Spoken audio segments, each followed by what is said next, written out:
My name is Jenn Lim. I'm the CEO and Chief Happiness Officer of a company called Delivering Happiness.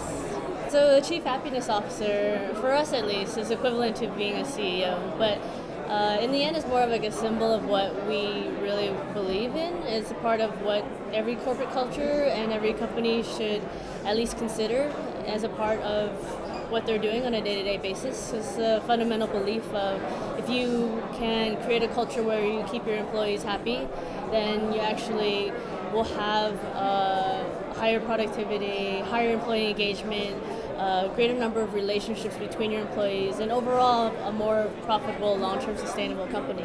So that's on the business side, but there's also a lot of science behind it in what the latest new fields of the science of happiness and positive psychology, exploring those things and how it applies in general life, and we're applying it in business.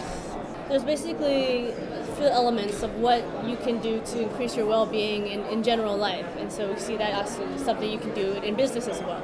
So one of the example of frameworks is if you have a sense of progress, if you have a sense of control, if you have connectedness, which is the breadth and depth of your relationships, and if you have a sense of higher meaning or purpose, whether individually or your life. So there's different ways to be able to say for an employee to give them a sense of a feeling of control of what they're doing on a day-to-day basis. Decisions that they're making actually are coming from them because they get the freedom to make those decisions. So that actually raises happiness levels and productivity. The sense of having a higher purpose that's greater than just themselves. So by having a company or a vision or a message that they can actually inspire to, so that even the day-to-day mundane activities that we all have to do in life mean something in the end, because you're trying to achieve that greater goal of whatever that higher meaning is. A sense of progress, so that instead of having a longer, let's say, cycle of getting to the next level, breaking it up into smaller cycles. So even though there's no additional costs made to that, just the perception that you're actually progressing in your career, your growth, your learning, actually increases happiness levels as well. And then the connectedness is just, are you able to create an environment where people, your employees are actually friends with each other, so they're actually, want to be with each other, and so reducing the level of competitiveness and increasing the level of support, and at the end of the day, it becomes a contagious thing. Even if someone's not naturally happy, if they're around that environment, it does increase their happiness level as well. In terms of happiness, whether it has to come top down or from bottom up, I think it could be a combination of both.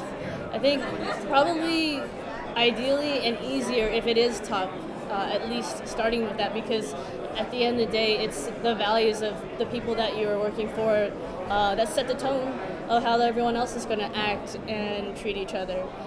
But it doesn't have to be. We get a lot of employees asking, well, what are we going to do? My CEO does not believe in happiness as a business model, so how do I affect my own levels of happiness? And so for that, we basically tell them to apply those frameworks that I just mentioned to you right now to them as an individual.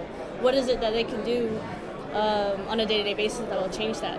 Because the studies show that there's between the nature and the nurture and the rest. So nature being your genetics, nurture, environment, 40%, actually 50% it comes from genetics, 10% comes from your disposition and your environment, and then there's the last 40% that you can actually, that's completely under your control.